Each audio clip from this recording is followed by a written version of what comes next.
얘기를 지금부터 시작해 보도록 하겠습니다. 우리 항상 하듯이 김규명 씨부터 이 홍준표 의원의 대선 출마 선언문 보시면서 어떤 생각이 들었는지 일단 간단히 소감 위주로 김규명 씨부터 먼저 말씀해 주시죠. 네. 홍준표 후보 이번에 두 번째 대선 출마를 하는 건데 사실 그 선언문 보고 개인적으로는 사실 홍준표 후보가 지난 탄핵 정국도 거치고 대선 주자로 떠오르면서 홍준표 후보가 되게 강한 말을 하고 하면서 그때부터 이제 주요 정치인으로 솔직히 더 떠오르는 것 같긴 한데 강한 말을 하고 그런 걸로 부각이 되었었는데 사실 개인적으로는 그때부터 홍준표 후보가 좀 더 소위 말하는 우리 사회에서 말하는 극우화가 좀 된 것 같다 생각을 하고 있었거든요. 그리고 이번 대선 출마 선언문도 그 지점에서는 되게 그런 정책들을 많이 이번 대선 정책이 많이 반영한 거지 않나 그런 생각이 많이 들었습니다. 특히 그러면서 그러니까 이 극우화를 하면서 이제 홍준표 후보를 반대하는 사람들이 홍준표 후보를 그러니까 극우 포퓰리즘이라고 비판하는데 오히려 이제 홍준표 후보 같은 경우에는 아니다. 비판하는 반대들이 너희들이 반미 포퓰리즘이다 라고 하면서 이제 베네수엘라 사례 전통적으로 조선일보 등에서 많이 얘기하는 그런 사례들을 언급한 것도 그렇고 그리고 이제 그러면서 전체적으로 전체적으로 뭐 주위에 나가 정책 부분에서도 나토식 전술핵 공유 이게 사실 과거에 한반도에 다시 핵무장을 다시 하겠다 이런 취지였으니까 그런 식의 얘기를 한 것들 봐가지고는 역시 여전히 홍준표 후보가 극우적인 그러니까 극우적인 성격을 버리진 않았다. 지난 대선 이후로 쭉 천천히 쌓아갔고 그거를 일종의 하나의 공약 정책이나 이런 걸로 많이 쌓아 올린 것 같다라는 생각이 많이 들었습니다. 그리고 약간 개인적으로 의외했던 부분은 원래 홍준표 후보가 지난 대선 때는 검찰 개혁 부분에서 검찰이 그냥 독립적으로만 있으면은 모든 게 문제가 없다. 공수처나 이런 거 다 필요 없고 검사들만 대통령 말 안 듣고 독점으로 있으면 된다라고 말했는데 이번 출마 선언문에서는 그 얘기를 오히려 안 하고 그냥 이미 검찰에서 경찰로 수사권이 넘어갔으니까 이걸 다시 돌려주겠다 이런 얘기도 안 하고 경찰을 다시 한평 FBI로 만들겠다 이런 식으로만 좀 약간 후퇴한 부분이 있어서 그거가 좀 의외로 보고 나머지 부분에 대해서는 앞서 말씀드린 것처럼 그런 과거에 좀 더 극우적으로 가려고 하는 그런 부분들이 많이 보였다고 생각했습니다.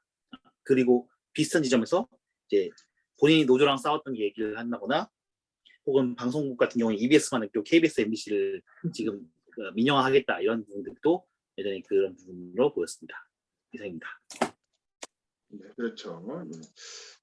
KBS, MBC 민영화는 정말 깜짝 놀랄만한 방송계에 있는 사람들은 그럴 만한 내용이었어요. 재밌었습니다.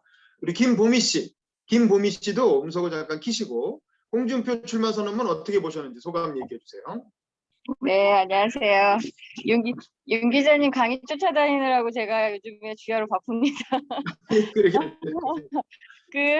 네, 일단은 뭐 포퓰리즘이 뭐 판치고 있다라고 본인이 대선 출마문에 있었던데 본인이 포퓰리즘을 했었던 분인데 그런 거를 좀 강하게 원래 막 미사 어구 같은 거 막 이런 거 쓰시면서 강하게 얘기하면서 포퓰리즘을 좀 쓰셨던 분이 지금 형국은 포퓰리즘이 강하다.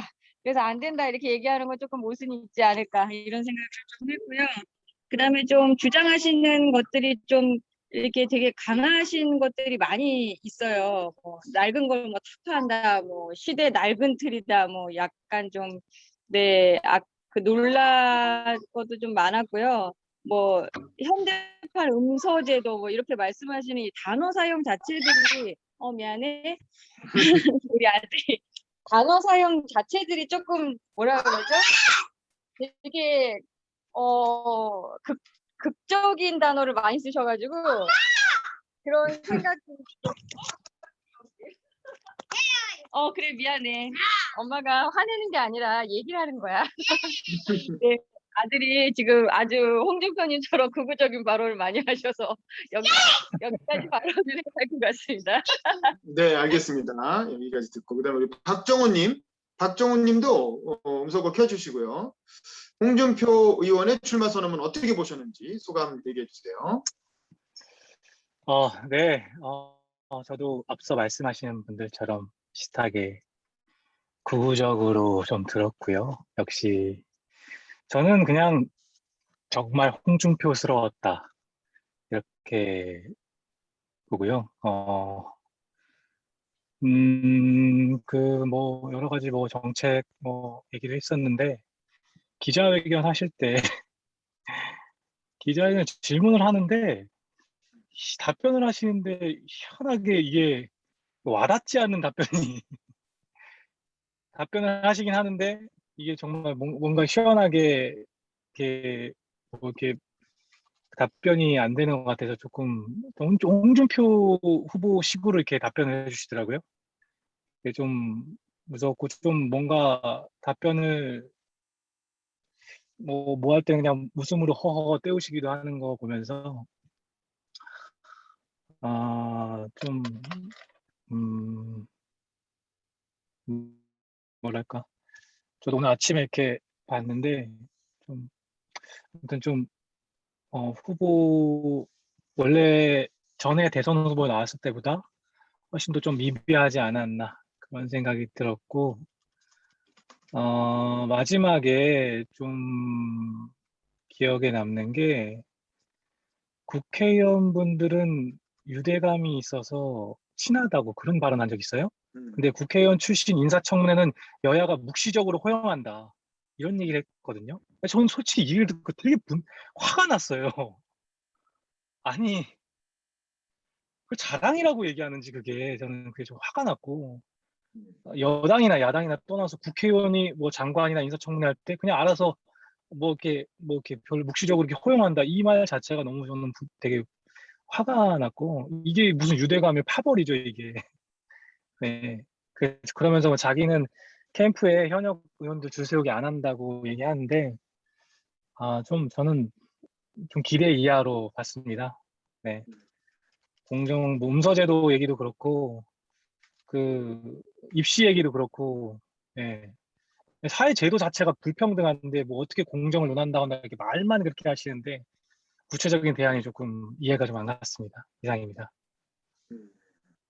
좋습니다. 그다음에 우리 김윤정님은 이 모임에 처음 들어오셨는데 음성을 키시고 홍준표 대선 출마 어떻게 보셨나요? 소감 얘기해 주십시오. 네, 저 약간 늦게 들어서 지금 말씀하신 동안 연설문을 전문을 검색해서 읽었거든요. 근데 저는 다른 분들이 좋은 지점은 다 전형적인 지적해 주셨으니까 기술적인 질문이 생겼는데 디테일 중에 독일식 통일을 하겠다는 그 공약 방향이 나와요. 그래서 제가 이제 기자님이랑 앞에 시간에 통일이 이제 시뮬레이션 강의를 듣고 왔는데 독일식 흡수 통일을 하면은 그 세금이 엄청 들어가거든요. 근데 앞에서는 그 조세에 대해서 복지국가가 세금 도둑이라는 프레임과 굳이 세금을 엄청나게 쏟아부어야 흡수통일 하시겠다는 게 테크니컬하게 일관되게 가능한 건지 저는 이 부분을 좀 지적해드리고 싶습니다. 맞습니다. 그다음에 우리 임유진 씨도 음성을 키시고 자 홍준표 의원의 대선 출마 선언은 어떻게 보셨습니까? 의견 좀 얘기해 주시죠. 임유진 씨? 잠깐 다른 데 네네. 아니요. 네. 제가 사실 조금 자다가 일어나가지고 예, 예. 다 못 봤는데 일단 본 데까지만 말씀을 드리면 저는 방금 전에 그 김윤정님께서 말씀하신 부분도 일리가 있다는 말씀이 들었고요. 생각이 들었고요.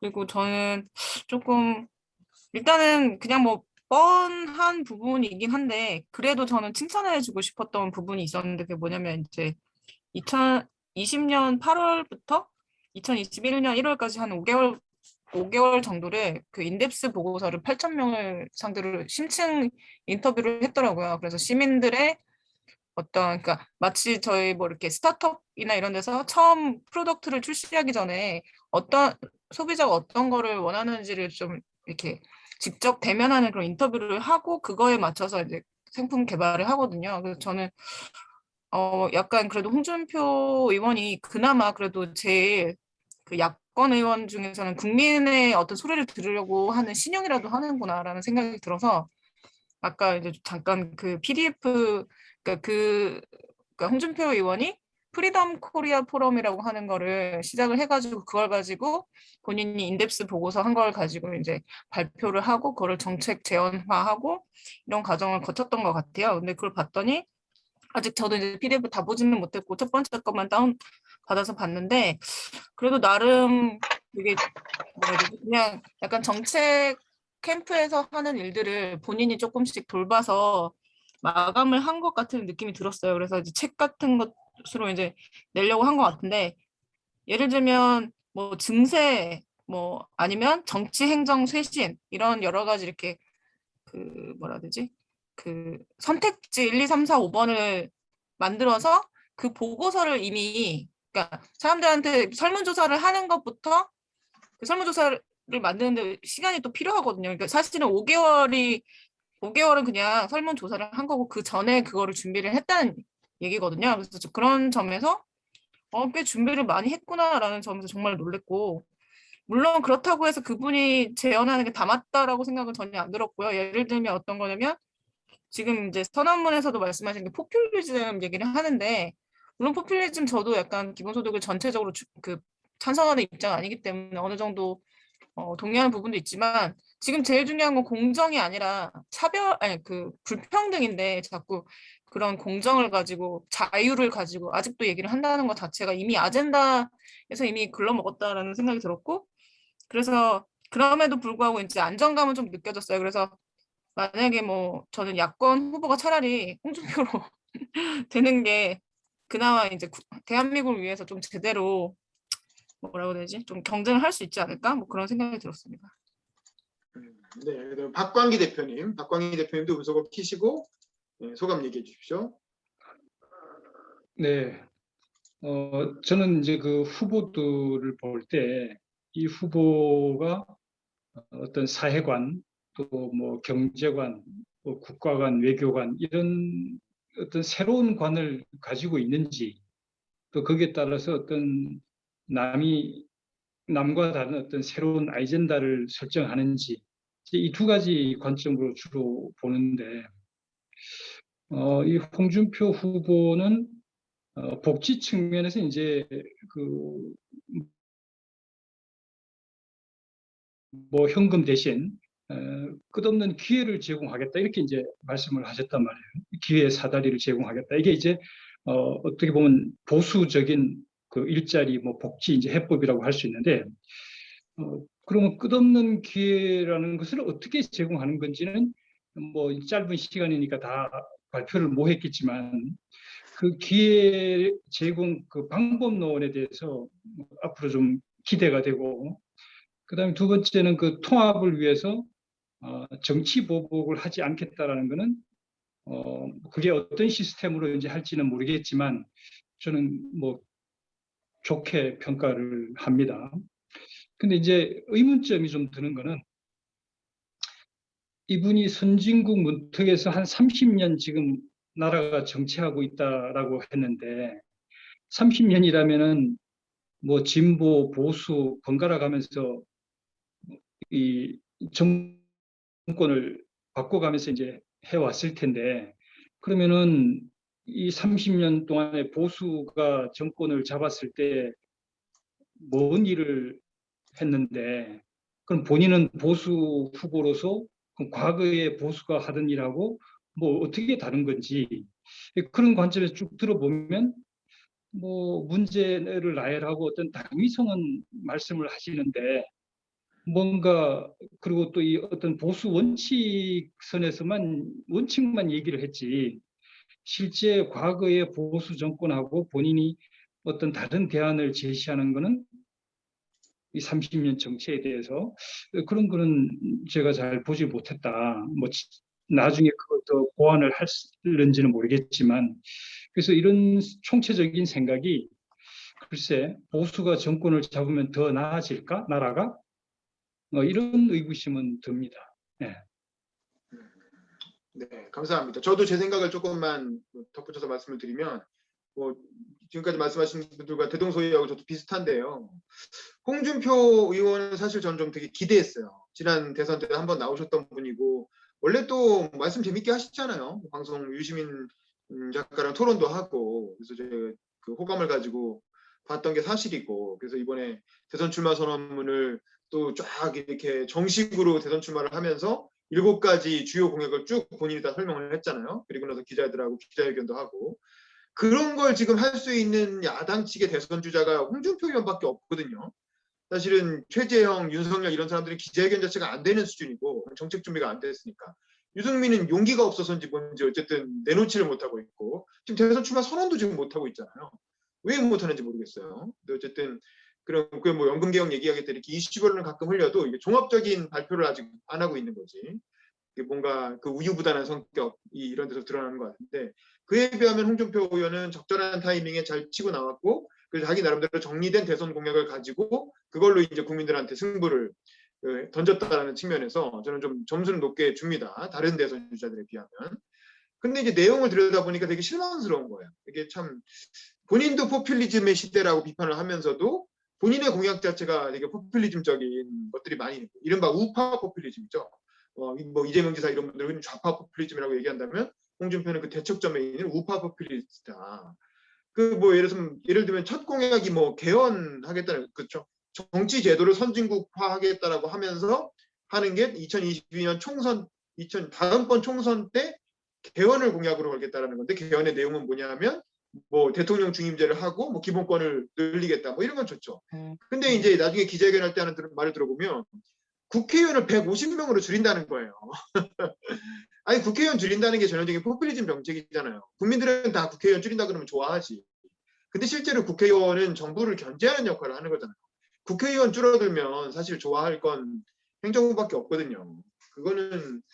이거는 사실은 오히려 그 비교 정치적으로 보면 한국은 인구 대비 국회의원 수가 더 적은 나라거든요. 상원을 설치하던가 아니면 의원수를 더 늘리던가 뭐 그래야 되는 판인데 근데 오히려 국회의원 줄이자고 하는 건 전형적인 포퓰리스트적인 접근이고 경제도 그래요. 저는 아까 대표님 말씀하신 것처럼 부자에겐 자유를 서민에겐 기회를 뭐 이런 슬로건은 되게 좋았다고 봐요. 뭐 저도 원칙적으로는 동의하는데 근데 어떻게 할 것이냐.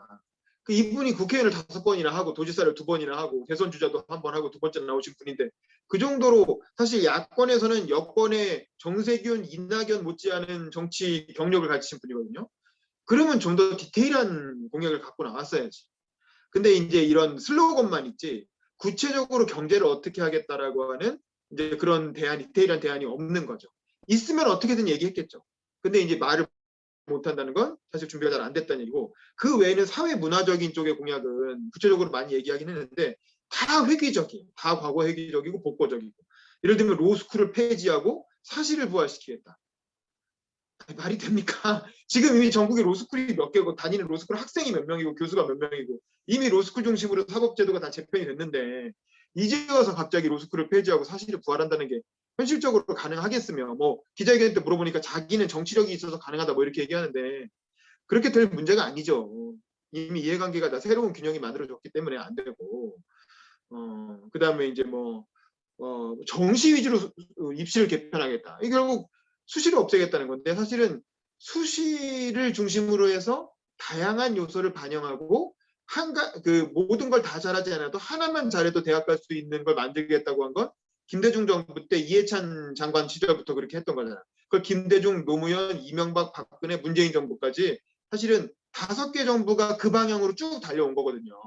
물론 문재인 정부가 이제 조국 사태를 거치면서 정시 비중을 조금 늘리긴 했지만 기본적으로 입시를 다양화하고 자유화하는 건 그 우리나라 정부가 진보 보수를 떠나서 쭉 해왔던 하나의 일관된 방향인데 이거를 다시 정시 위주, 그러니까 수능 위주로 대학 입시를 보겠다는 거거든요. 이거는 뭐 사실 불가능한. 그리고 또 입학사정관제를 도입한 게 MB예요. 이명박 정부.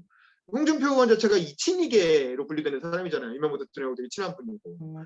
그러면 왜 그런 거 도입할 때 그때 반대하지 않고 이제 와서 그러니까 입시제도도 과거로 회귀시키겠다는 거고 또 흉악범에 한해 사형 집행을 실시하겠다 이렇게 얘기했는데 이것도 우리가 97년 김대중 대통령 집권 이후로 거의 25년, 30년 가까이 지금 우리가 사형제를 집행 안 하고 있거든요. 그래서 사실상 사형제 폐지 국가인데 근데 여기서 사형을 다시 집행해버리면 그러면 이제 우리나라의 인권 수준이라는 게 과거로 회귀하는 거잖아요. 전 세계적인 기준으로 봤을 때. 물론 진짜 아주 흉악한 흉악범들이 있고 그 사람들을 사형 집행했으면 좋겠다고 생각하는 국민 여론이 있는 건 사실이죠. 근데 이제 그렇다고 해서 어떤 기본적으로 우리 국가가 달성한 수준을 고려하지 않고 그냥 국민 여론에 영합하는 정책을 시행하는 것. 그게 바로 포퓰리즘 아닙니까? 근데 본인이 비판한 포퓰리즘을 본인 스스로 하겠다고 하고 있는 셈이니까. 또 나토식의 전술핵 공유도 이건 뭐 지난 대선 때도 했던 얘기인데 사실 별로 큰 호응은 없었거든요. 사실 전술핵을 굳이 한반도에 일단은 갖다 놓지 않아도 어차피 괌이나 그 뭐 다른 지역에서 그 또 미국 본토에서 뭐 전투기가 날라와서라도 얼마든지 북한에 투하할 수 있고 만약에 필요한 상황이 온다면 해구사는 이미 공유되고 있는 거거든요. 여기다가 뭐 나토식으로 공유를 해서 어차피 미국이 만든 핵을 우리가 쓸 수는 없어요. 우리 의지를 갖고 미국이 핵을 쏘게끔 강제할 수는 없단 말이죠. 어차피 이건 미국의 핵이기 때문에. 그래서 전술을 뭐 나토식으로 공유한다는 게 구체적으로 어떤 개념인지 모르겠지만 핵을 공유한다는 건 있을 수는 없습니다. 미국이 우리에게 시혜적으로 핵우산을 베풀어주고 있는 거지 우리 의도를 가지고 핵을 공유한다는 건 있을 수가 없고 하려면 우리 스스로 핵 개발을 해야지.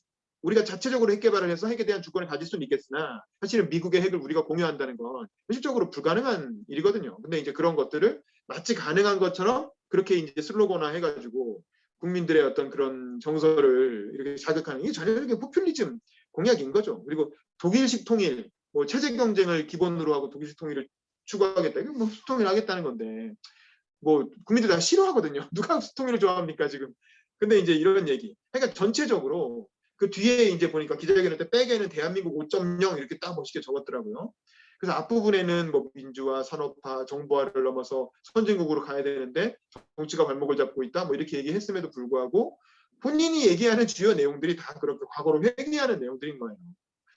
본인은 그렇다고 생각하지 않으시겠지만 어쨌든 이렇게 후속 세대 입장에서 볼 때는 아니 대한민국을 과거로 한 10년, 20년 전으로 되돌리겠다는 공약들을 얘기하면서 어떻게 대한민국 5.0으로 가겠다는 건지 저는 좀 그런 점이 좀 이해할 수 없었고 그런 면에서 참 그 기대했던 거에 비하면 출마 선언은 되게 아쉬웠다. 다만 어쨌든 자기 확신을 가지고 기자들과 원활하게 그 토론을 주고받는 모습. 그리고 약간 아까 박정훈 씨 말씀하신 것처럼 이게 동문서답으로 막 피해가고 곤란한 질문들 뭐 이렇게 말장난으로 넘어가고 뭐 이런 게 있잖아요. 그게 이제 본인 능수능란해서 그런 거긴 하겠지만 그런 것도 이제 대통령 선거 나온 후보로서는 별로 그렇게 당당해 보이지 않은 그런 모습이었다. 라는 생각이 좀 들어서 좀 아쉬웠습니다. 어쨌든 그렇고 그러면 이제 두 번째로 만약에 여러분이 이제 이 홍준표 캠프에서 뭐 선거운동을 돕고 있는 참모야 그렇다면 지금 이 시점에서 지지율은 그래서 많이 올라가고 있죠. 왜냐면 워낙 윤석열이 엉망이니까 그래서 지지율이 좀 올라가서 2등도 하고 10%도 넘기고 윤석열과의 격차가 10% 안쪽으로까지 좁혀진 조사도 있다고 하더라고요. 최근에 보면. 그래서 이런 상황에서 홍준표 후보에게 어떤 조언을 했으면 좋겠는지 우리 김기명 씨부터 눈썹을 키시고 말씀해 주시죠. 네, 사실 그러니까 저도 살짝 그 생각을 했는데 그 앞서 말씀하신 것 분들 얘기 들어보니까 확실하게 느낀 것 중 하나가 앞서 박정원 의원이었나 그 홍준표 후보다운 출마 선언문이라고 말씀하셨는데 저는 오히려 반대라고 생각했습니다. 이건 홍준표 후보답지 못한 부분이 확실히 있다고 생각하는데 그 부분 중 하나가 저는 개인적으로 이게 그러니까 그게 시대적이 맞거나 혹은 호구나 이런 걸 떠나서 지난 대선 그러니까 2017년 대선 때 가장 강력한 워딩 그 홍준표 후보가 사용한 가장 강력한 워딩 중 하나는 세탁기 드립이었거든요. 그 대선 토론 처음 와가지고 처음부터 그러니까 당시 첫 대선 토론이었을 텐데 당시 분위기가 당연히 그 자유한국당 쪽이 탄핵을 당하고 지금 야당 같은 그러니까 여당 아닌 여당으로 나온 상태여서 기대를 아무도 안 하고 있었는데 약간 밑도 끝도 없어 보이지만 말은 맞는 그리고 확실히 인상은 되는 그런 그렇게 강력한 워딩을 사용하면서 이제 판에 어느 정도 솔직히 흔들었다고 생각합니다. 이게 그러니까 보수 쪽 표가 안철수나 이런 사람들이 갈 만한 표들을 어쨌든 나 그래도 내가 그 보수당의 일원이다 이런 식의 위치가 자리 잡은 건데 그럴 만큼의 워딩이 지금 출마 선언문 전체에서 저희가 보이지 않고 있다는 게 가장 큰 문제점 중 하나라고 생각하고 그런 점에서 이제 홍준표 후보가 좀 더 치고 나가기 위해서는 그런 급의 좀 오히려 약간 그러니까 뭐 옛날 시기여도 괜찮다고 생각을 해요. 그 홍준표 후보 특징 중 하나가 뭐 대표적으로 많이 거론되는 것 중 하나가 뭐 아내를 각시라고 부른다거나 뭐 논란이었던 것 중에서는 장인국의 영감탱이나 이런 되게 옛날 어른들이 쓸만한 되게 안 좋고 부정적인 어휘를 쓴 거가 논란이 되는데 차라리 그런 어휘를 쓰더라도 그렇게 강렬한 어휘를 사용해서 이제 그 핵심 그 내가 말하고자 하는 말의 핵심을 좀 전달하는 그런 어휘가 필요하다고 생각하는데 저는 이번 출마 선언문에서 그게 확실히 부족했다고 생각을 하고 솔직히 후보 자체는 지금 그러니까 페이스북 보니까 페이스북 그 메인 페이지에도 진충보고이라는 그 사자성어를 사용했고 마지막에도 진충보고의 각오로 혼신을 다했다 이런 식으로 얘기를 했는데 사자성어는 너무 홍준표 후보스럽지 않고요. 오히려 좀 더 본인이 예전부터 서민 후보 이런 걸 많이 강조하고 여기서도 뭐 배고프던 어린 소년을 얘기를 했으니까 그럼 좀 더 친숙하고 그런 단어를 사용해가지고 선언문을 그 후보의 후보랑 캠프에 어딘가를 가는 게 좋겠다라고 생각을 하고 있습니다. 네, 이상입니다. 네, 그다음에 김보미 씨도 음소거 키시고 만약에 홍준표 캠프에 참모라면 무슨 조언을 하겠습니까? 후보한테. 아, 네. 너무 끔찍한 질문을 하셔가지고 제가 지금 당황스럽긴 한데, 네. 그럴 일 없겠지만. 그럴 일은 없겠지만 그나마 지금 대선 야당에서 나오실 수 있는 유일하신 분 같긴 해요. 왜냐면 다른 분들은 지금 뭐 거의 뭐 토론이나 연설 자체가 안 되셔가지고 그냥 잠깐 인기몰이 상태로 지지율 때문에 떠밀려가지고 지금 대선들을 다 나오신 거고 국민의힘 기존에 계시는 국민의힘 당원분들의 지지를 좀 못 받는 경향이 있어요. 왜냐면 그래도 너네 국민의힘 아니었잖아 라는 보수파들이 많거든요. 그래서 저는 어차피 포퓰리즘으로 가시는 분이니 그렇게 살아오신 분이니 그렇게 가라. 그래서 이제 국민의힘의 기존 세력이 지지할 수 있는 강력한 국민의힘의 발언을 그냥 이분은 몰고 가는 게 그나마 지지율이 올라가지 않을까 이렇게 판단을 하고 있고요. 제가 만약에 그렇게 가면 그런 조언을 할 거고 그다음에 지금 대부분 막 청년 하는데 그래서 거꾸로 소외받는 어르신들의 표들이 있어요. 너무 지금 청년을 매스컴에 띄우는 지금 경향이 또 있어서 차라리 그러시면 어차피 그분은 지금 올드하시기 때문에 표현도 사자성어가 너무 많고 60년대 단어들의 선택이 되게 많으세요. 이렇게 선언문을 보시면 아 이게 60년대생에 많이 쓰시는 글들이 많아서 차라리 그러니까 그런 분들을 차라리 집중을 하셔라. 어차피 청년들은 다가가기 어려우니 그래서 차라리 청년이 조금 되시는 분들을 영입을 해가지고 그 옆에 두심이 그래서 그분들이 대신 발언을 조금 청년에 대한 정책 발언을 옆에서 해주는 걸 도와주는 형태로 가시는 게 좀 안정적이지 않을까 뭐 이런 생각을 좀 했습니다. 네, 알겠습니다. 그다음 박정호님도 음소거 켜주시고요. 만약에 지금 홍준표 캠프에서 활동을 하신다면 후보에게 어떤 조언을 하시겠습니까? 예, 일단은 칭찬은, 광주 묘역을 찾아가셔서, 이제 그 진충복을 쓰신 그 광주 묘역을 찾아가셨다는 거. 그거랑, 중간에 이렇게 이런 얘기를 하세요. 정세균, 이낙연 대표가 단일화하면 이재명을 꺾을 수도 있다. 이런 얘기 하시면서 좀 공감이 갔고, 윤석열, 최재형은 여권의 배신자다. 그 사람들이 되면 2년 동안, 총선 전 2년 동안 허수아비 대통령밖에 되지 않는다. 차라리 나는 국정 경험도 있고, 그런 점을 부각시킨 것도 공감이 갔고요. 지금 유행어가 될 것 같은데, 홍준표 후보의 특유의 토론을 나오는 걸 겁을 내고, 토론을 나오는 걸 회피하고, 것너무 재밌는 것 같아요. 손은 누가 키우나? 손은 누가 키우나? 이 그러니까 생각이. 예전에 최병천 부원장님이 얘기하셨던 것처럼 대중의 언어, 대중의 언어를 정말 잘하는 야권의 후보라고 생각이 되거든요. 그래서 그거를 좀 부각을 잘 시켜주셨으면 하고 33,000명을 대표하는 그 청년이 한 명 나와서 얘기하는데 도무지 공감이 안 간다. 저는 생각이 하는데 차라리 청년들의 마음으로 홍준표에게 기대하는 글을 읊었으면 예를 들어서 노동개혁을 얘기했단 말이죠. 홍준표 후보가 예전부터 대선부터 귀족 강성노조라는 그 단어 자체를 홍준표 후보가 먼저 썼어요. 그 정도로 노동의 유용성을 확보해야 한다 얘기를 했는데 그 자체는 이제 청년들에게 기회를 준다는 말인 거거든요. 그거를 좀 부각하고 했으면 좋겠고 거기 그 대변인으로 나온 그 시의원 분이시거든요. 여명 의원이라고. 예, 알아요. 저도 아는 분입니다. 막 뭐라고 하시더라고요. 그런 것 좀 하지 마시고 청년들한테 너무 공감 안 사니까 좀 그런 거 하지 마시고 그 장애인 정책을 한번 물어보신 분이 있으세요. 기자분들 중에. 근데 이거를 무슨 이게 저는 솔직히 능동적으로 어느 정도 나올 줄 알았는데 아직 캠프에서 그거를 뭐 생각 중이다. 아직 정해진 게 없다. 이렇게 핑계식으로 얘기하는 게 그리고 그 음서제도 얘기했을 때도 나는 그때 반대하지 않았다.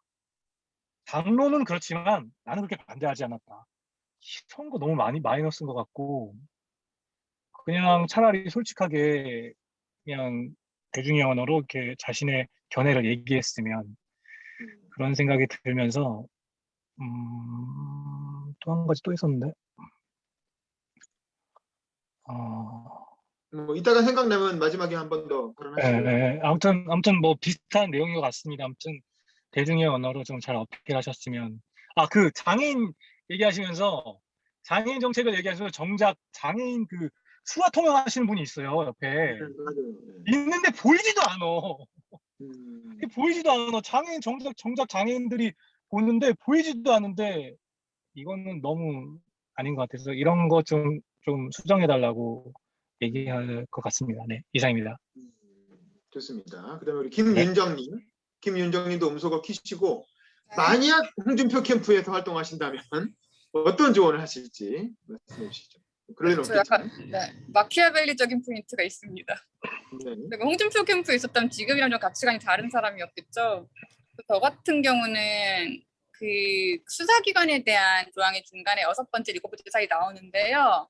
그중에 감사원에 이제 계좌추적권까지를 거의 정보기관 수준으로 부여하는 게 있어요.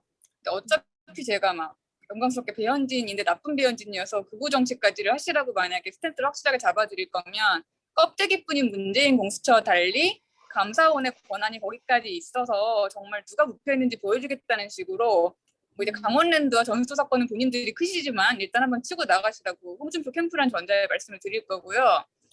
어차피 캠프는 내부 정책도 관여를 하니까 연설문 자체 이전에 그 외교안보에 대한 조항이 아까 기자님도 짚어주지만 아마추어적으로 보이는 지점이 있어요. 분명히 어떻게 외교안보통이면은 미국이 말하자면 브랜치 중에 하나인 한반도와 나토 핵을 공유할 것이며 정말 사적인 발언인데 이건 약간 팩션으로 넘어가는데 그러다가 대통령 되셔도 박정희 대통령처럼 이렇게 선수를 못 누리실 수 있다 말씀 좀 드려야 되는 포인트라서 그런 부분이 되게 무슨 연설학원 초등학교 고학년 수준처럼 저는 대선 연설문에 노출되면 안 된다는 지점 확실히 짚어드렸을 것 같습니다. 이 정도입니다. 네, 알겠습니다. 그다음에 우리 임유진 씨도 음소거 키시고요. 자, 어떤 조언을 해줄 수 있을까요? 네, 저 아까 말씀드렸던 그 인덱스 보고서를 보다 보니까 막 첫 서문 시작이 뭐 랄프 왈도 에머슨의 혁명이란 무엇인가 막 이런 얘기서부터 시작해갖고 뭐 아리아드네의 실타래 뭐 이런 얘기도 나오고 약간 홍준표님의 어떤 느낌은 좀 그런 느낌이 전혀 아닌데 이런 부분이 만약에 있다고 한다면 이런 것도 좀 언급을 하면서 원래 사람들이 이렇게 좀 뭐 이렇게 첫눈에 반하거나 사랑에 빠지거나 하는 가장 중요한 그 요소 중에 하나가 의외성 같은 부분이라고 하더라고요. 그래서 저는 그런 점에서 저는 홍준표 씨가 오히려 저는 야권 정치인 중에서는 제일 저한테는 좀 호감인 것 같아요. 왜냐면 솔직하기 때문에.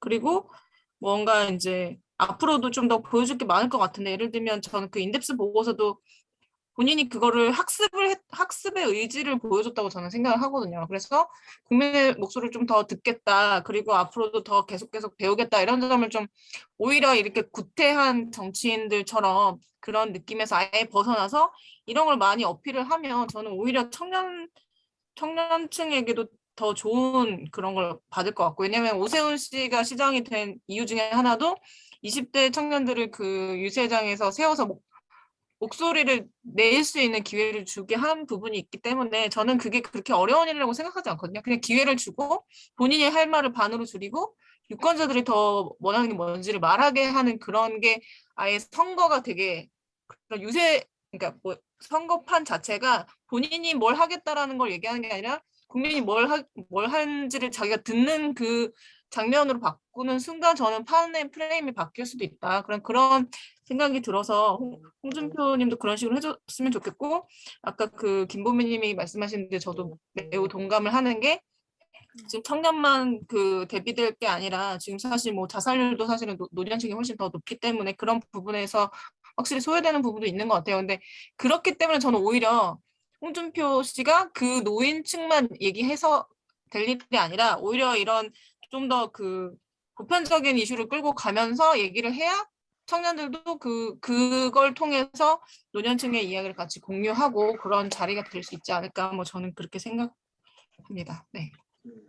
네, 감사합니다. 그다음에 박광기 대표님도 만약에 후보한테 조언할 수 있는 기회가 주어진다면 어떤 얘기를 해주시겠습니까? 저는 그 임유진 씨가 보신 보고서도 한번 제가 보고 싶네요. 근데 그 보고서 내용이 어떻게 되어 있는지는 뭐 제가 모르는데, 일단 이 홍준표 후보가 G7 선진국 시대의 비전과 정책을 이제 나름 뭐 오랜 기간 연구를 이제 해서 아마 그 보고서가 나온 것 같은데, 지금 그 2030의 표심이 이제 가장 좀 뭐랄까 유동적이라고들 다 얘기하지 않습니까? 저는 이게 2030의 표심이 왜 가장 유동적일까? 지금 본 뭐 회사에서도 뭐 또 저 MZ 노조라 합니까? 왜 2030대 노조를 또 따로 또 만들고 있고, 뭐 요번에 이준석 대표가 된 그런 현상도 있고, 뭐 이런 것들이 지금 그 윤 기자님이 아까 과거로 회귀하신다는 그 말씀을 하셨는데 저도 이제 공감이 되는 게, 지금 우리가 뭔가 과거 한국에서 미래 한국으로 가자는 게 지금 전체적인 어떤 우리 전환의 어떤 그런 방향이잖아요. 얼마나 그 아이젠다가 많습니까?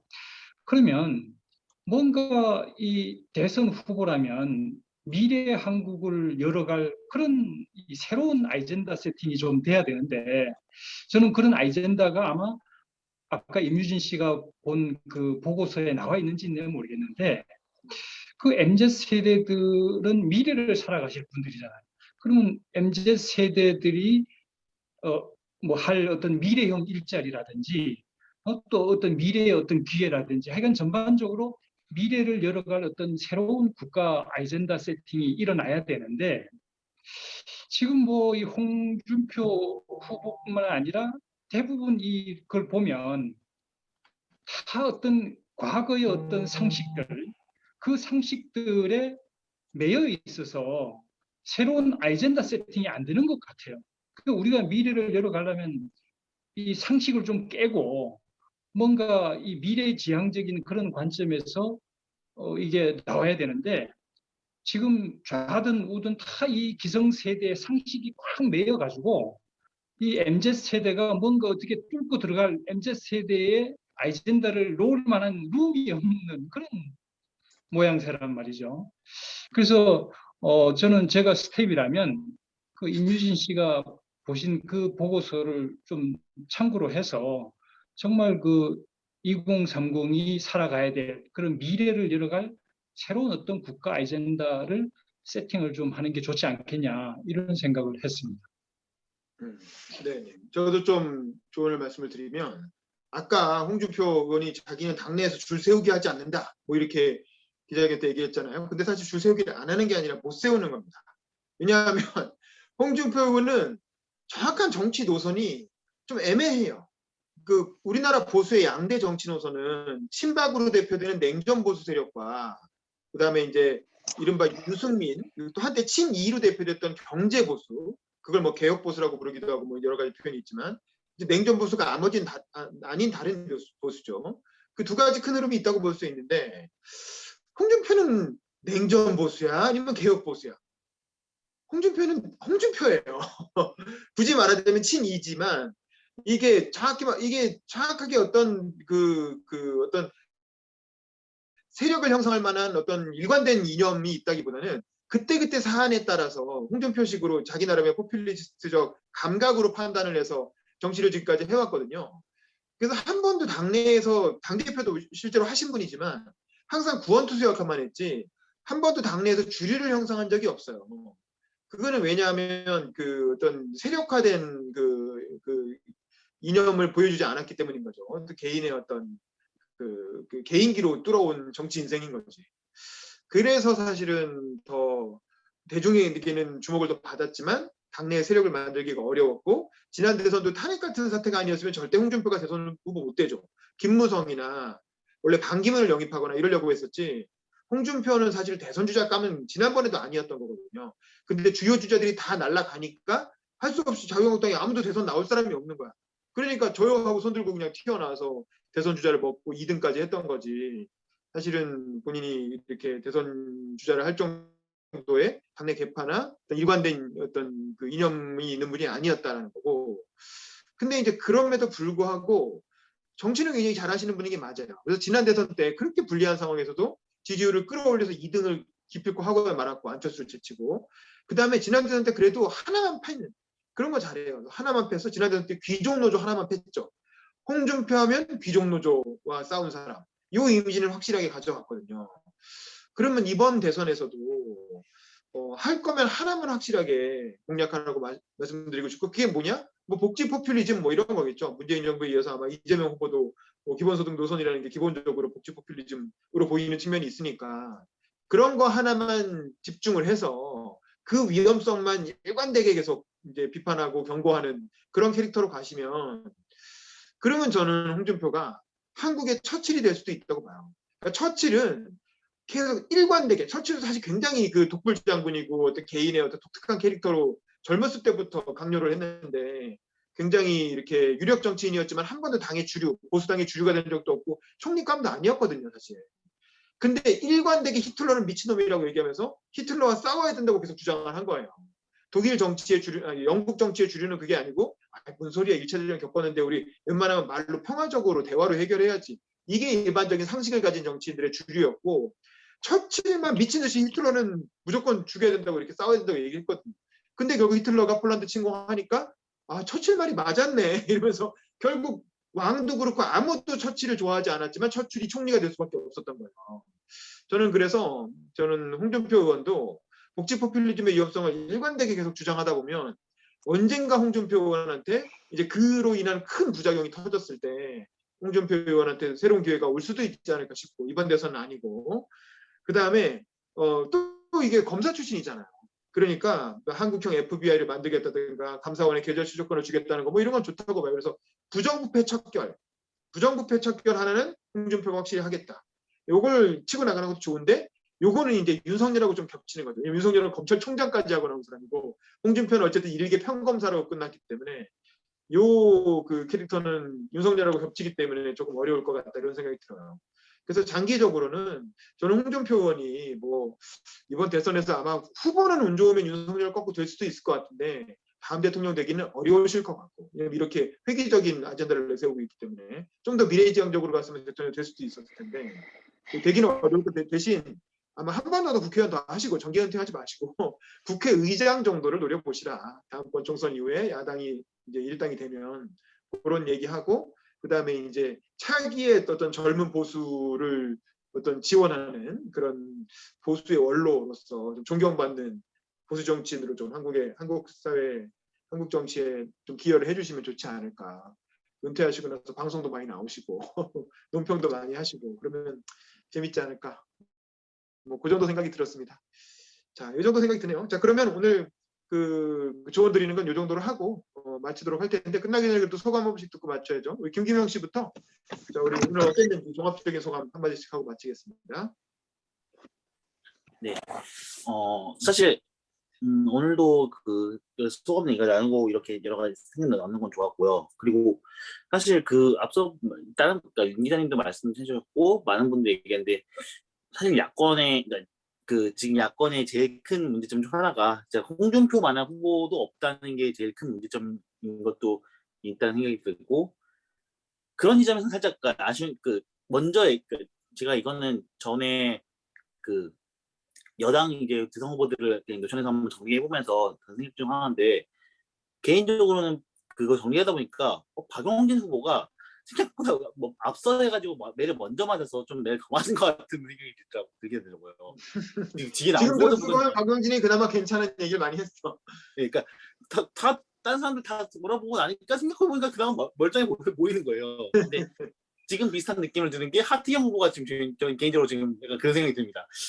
이 나오는 지금 뒤에 나온다는 중량급 후보들이 하는 말들이 그렇게 별맞지 않은 거 봐서는 하트경 후보와 말도 충분히 낫다라는 생각이 좀 드는 게 약간 요즘 드는 생각인데요. 뭐 그런 만큼 그러니까 오히려 그렇게 그 약간 그러니까 좀 젊은 후보들이 그 약간 그 경력 그러니까 이거 해봤다 식의 경력식으로 스펙식으로 올리는 것들이 더 좋아 보일 정도면은 이 진짜 진지하게 나서야 되는 후보들이 얼마큼 약간 부족한가 고민이 깊지 않은가가 좀 드러나는 것 같다는 생각이 들어서 약간 이 부분은 좀 우리 한국 정치계가 좀 반성을 했으면 좋겠다는 생각이 좀 드는 시간이었습니다. 네, 이상입니다. 네, 감사합니다. 김보미 씨도 소감 얘기해 주세요.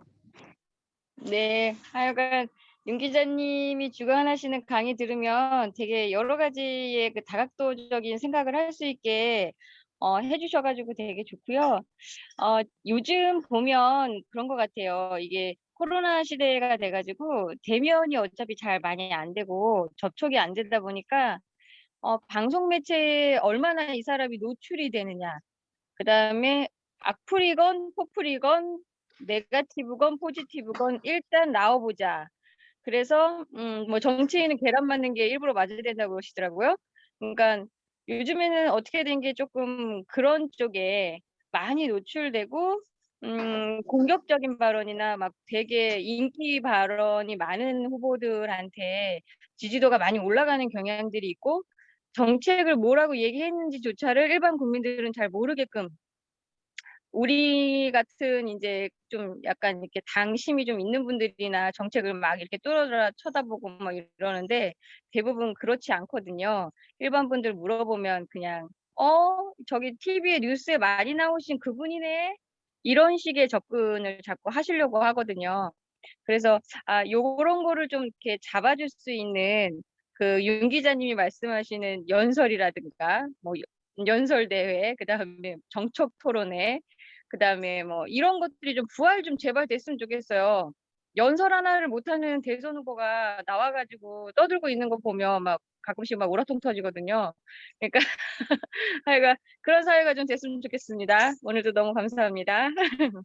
네, 감사합니다. 자, 박정호님도 소감 얘기해 주세요. 네, 오늘도 많은 분들의 얘기 들으면서 많은 생각에 대해서 너무 감사했고요. 저도 김보미님이 말씀하셨던 것처럼 그런 또 홍준표 의원이 후보가 말했던 것처럼 토론을 두려워하지 않고 네, 그런 거 이제 수기민주주의가 잘 발달돼서 저는 수기민주주의가 지금 앞서 대선도 대선이지만 지선 때도 꼭 이루어졌으면 하는 바람입니다. 이상입니다. 네, 감사합니다. 다음 김윤정님도 음소거 키시고 소감 얘기해 주세요. 저는 오늘 홍준표 후보 연설을 보고 보수가 가치관이나 좌우 스탠스 차이가 아니라 속도 차이가 난다는 것이 좀 안타까웠는데요. 제가 아카데미 수료를 민주당이랑 했지만 정의당에 들어온 이유가 기후 같은 어젠다를 신체 나이가 아니라 그 세대 정치인들이 신속도가 느리기 때문이었거든요. 근데 아까 탈핵이 아니라 그 핵보유 발언 보시면은 전술핵만 생각하지 핵 얘기를 잘못 건드리면은 기후연대와 중도 일부 민주당 지지층도 이제 엄청나게 기후나 환경 측면에서 때린다는 견적 자체를 안 갖고 계시는 전술핵적인 안보 측면 딱 어젠다까지만 있으신 거예요, 시점이. 그래서 그런 부분도 아마 이제 추후 정치인들이 견적에 넣어야 하지 않을까? 그때 제가 홍준표 캠프였다면 저도 개념이 없었을 것 같아요. 그래서 그런 지점 오늘 같이 짚어봐서 흥미로웠습니다. 감사합니다. 네, 그다음에 임유진 씨도 오늘 소감 얘기해 주세요. 네, 오랜만에 합류했는데 네, 역시 한 번씩 이렇게 같이 공부를 해야 저도 열심히 좀 공부를 할 수 있을 것 같아서 오늘 덕분에 새로운 그 인덱스 보고서가 어디 있는지도 찾아보게 되고 해서 앞으로 좀 더 열심히 공부하도록 하겠습니다. 네, 감사합니다. 네, 우리 박광기 대표님도 소감 얘기해 주세요. 예, 우리가 한 10분 이상 이 후보들을 평가를 하고 리뷰를 했는 것 같은데 참 우리 국민들이 다들 이런 기회를 한 번씩은 좀 가졌으면 좀 더 성숙된 투표를 할 수 있지 않겠나 생각이 드네요. 이런 게 우리 윤범기 기자와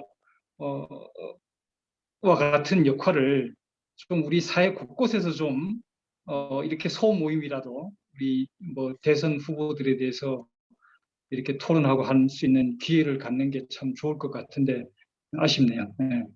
네, 저는 사실 이런 거 학교에서 했으면 좋겠어요. 그 고등학교 고3 수업 시간에 사회 시간에 이럴 때 교사가 중심에서 한다던가 아니면 뭐 대학에서 교양 수업을 이런 걸 좀 하면 좋을 텐데 뭐 아쉽습니다. 자, 오늘은 이렇게 마무리하고 다음 주 화요일 저녁에는 10시에는 또 이정미 정의당 전 대표가 대선 출마 선언을 했죠. 그러면서 의원내각제를 대안으로 내세우더라고요. 그래서 의원내각제 참 오랜만에 보는 김종필 이후에 상당히 오랜만에 보는 이제 그 아젠다였습니다. 의원내각제. 그래서 이것도 재밌고 또 정의당도 우리가 또 너무 무시하면 안 되잖아요. 정의당도 오랜 역사와 전통이 있고 우리 사회의 한 부분을 대표하는 정당이니까 정의당에서는 또 어떤 대선 아젠다를 가지고 나오나 그걸 한번 같이 공부해보는 시간을 가졌으면 좋겠네요. 그리고 김동연 전 경제부총리 대선 출마를 하긴 했는데 선언문은 안 읽었어요. 선언문이 없이 그냥 고향 내려가서 저 대선 나옵니다 이렇게 그냥 말만 하고 말아서 본격적으로 대선 출마 선언이 나오면 김동연도 한번 다뤄보는 걸로 하고 일단 다음 주는 이정미 대표의 대선 출마 선언문 같이 다뤄보는 걸로 하겠습니다. 자, 여기서 마칠 텐데 우리 사진 한번 찍고 마무리할게요. 자, 우리 다들 비디오 켜주시고 화면 봐주세요. 자, 화면 집중해서 봐주시고 자, 하나 둘 셋.